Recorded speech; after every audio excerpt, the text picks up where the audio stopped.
너는 계획이 다 있구나. 항상 머릿속에 계획이 있는 거예요. 저도 봄새인 거 봅니다. 네. 난 열심히 살았는데 왜 망하지? 이게 이제 여름 때인데 갈등이에요, 항상.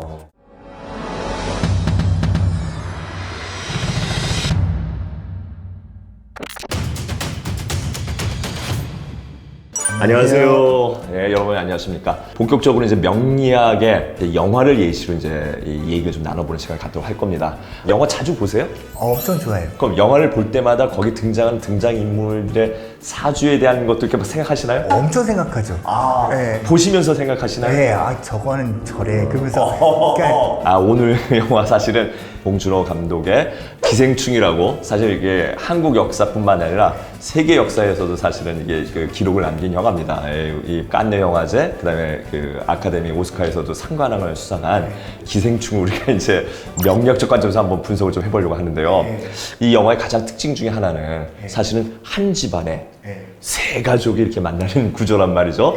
원래 살고 있던 동익과 연교의 집에 기택, 기정, 기우 그리고 와이프는 충숙이 들어가게 되는 거죠. 그래서 거기 이렇게 사는데 알고 봤더니 지하에 또 문관가족이라는 문관과 근세라는 그 남편이 사는 이걸로 이제 사건이 이루어지게 되는데 일단 우리 그 기택네 그 가족의 사주는 어떤가요? 그러니까 대립과 갈등이거든요, 모든 거는. 네. 그러면 뭐하고 뭐가 갈등하고 대립했을까를 생각할 적에 그냥 오행이라는 게 있어요, 사주에. 네, 오행. 목화, 네. 토, 금, 수. 목화, 토, 금수. 월하고 일은 음양이에요. 음양. 그리고 나머지 목화, 토, 금수가 돼가지고 5개가 있어서 우리는 음양과 오행을 쓰고 있는 민족이에요. 그렇죠. 어떤 기운과 기운들이 대립을 하는데 이제 가장 간단한 거는 이제 목화토금수를 아주 쉽게 계절로 볼 수 있어요. 그러니까 목은 봄의 계절이라고 해가지고 시작의 계절이에요.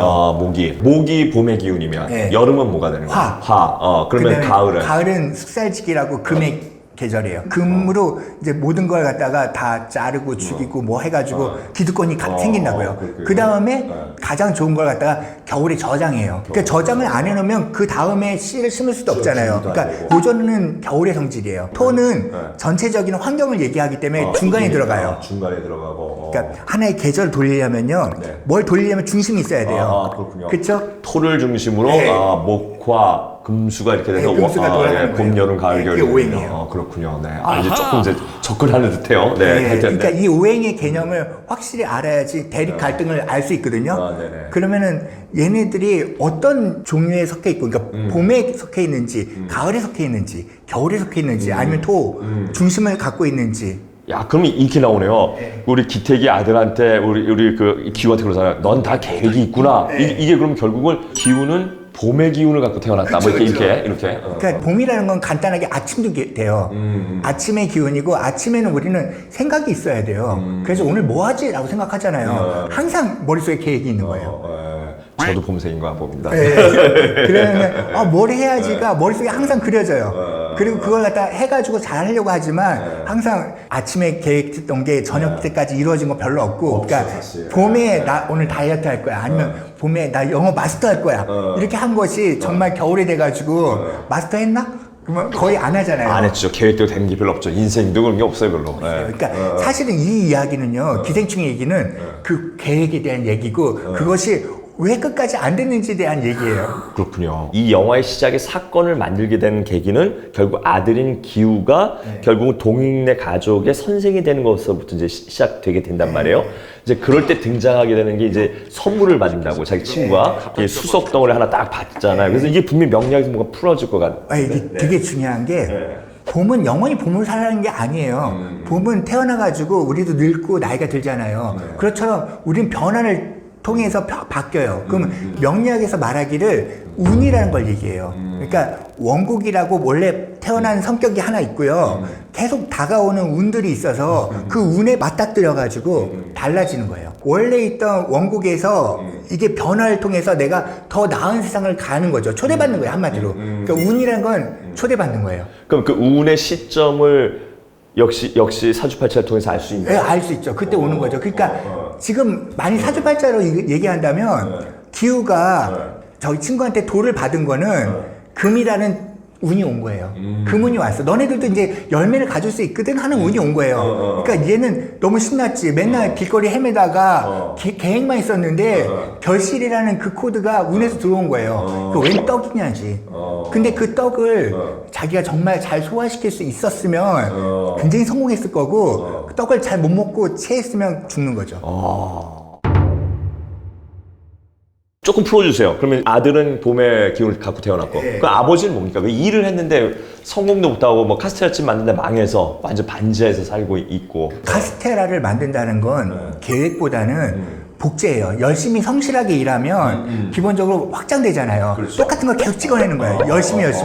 근데 많은 사람들이 계속 그걸 똑같이 해. 그러니까 너무 많아지거나 뭔가 거기에 대한 문제가 생겼어요. 결국 확장을 했는데 확장이 성공 못한 케이스다. 그러니까 아까 확장은 여름이라고 그랬고.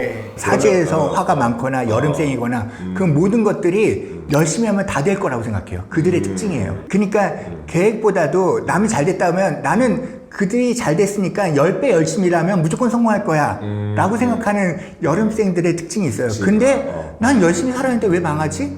이게 이제 여름생들의 갈등이에요, 항상. 그럼 거기 이제 딸 기정 막 이렇게 문서를 위조하고 또 거짓말 잘 쳐서 그 집안에 들어가서 이제 미술 선생이 되잖아요. 그럼 이 무슨 기운을 가지는 겁니까? 이게 수의 기운이랄 거예요. 나쁜 점에 있어서 수의 기운이에요. 나쁜 점은 수의 기운. 그러니까 복제 복사 그러네요. 왜 수가 그렇게 복제하고 복사할까?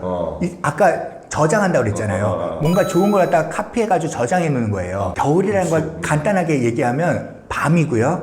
어둠이에요. 밤과 어둠의 특징은 더듬어야 돼요. 눈에 보이는 걸 하지 않아요. 낮에는 밝으니까 항상 규칙대로 움직여요. 그렇죠. 우리가 축구하자고 하면 축구를 할 수 있어요. 근데 밤에 축구하자면 돼야 안 돼요. 안 되죠. 축구를 못 하지. 그러니까 그냥 축구는 내 머릿속에 있잖아요. 그러니까 그거 비슷하게 하겠지. 결국은 어둠을 가진 사람들은 기본적으로 가능한 걸 해요. 그러니까 복제가 통하면 복제를 할 수 있는 거예요. 확연하게 들어왔네요. 기종 완전 겨울 기운이네요. 그러니까 그 오행으로 얘기하는 기운이 일시 사주팔자하고도 연결되어 있나요? 보통 이제 계절이 제일 중요해요. 왜 계절이 제일 중요하냐면 여름에 태어난 것은 모든 것이 여름의 기운을 가져요.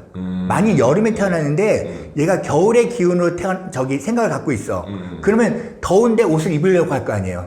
그럼 옷을 입는 순간 어떻게 돼요? 그냥 쪄 죽겠죠. 그러니까. 그 겨울에 태어난 것들은 모든 게 다 겨울이어야 돼요. 세상은 계절이라는 코드가 가장 강력하게 있어요. 계절은 그래서 명리라는 게 뭐냐면 그러니까 명령할 때 명자를 써요. 그러니까 결국 계절이 명령이에요.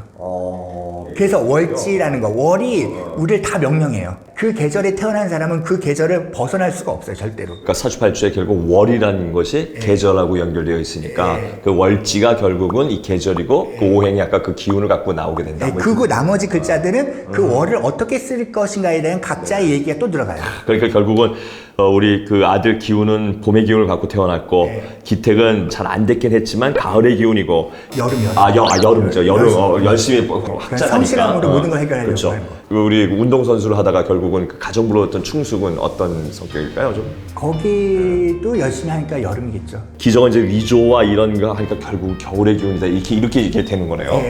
그렇군요.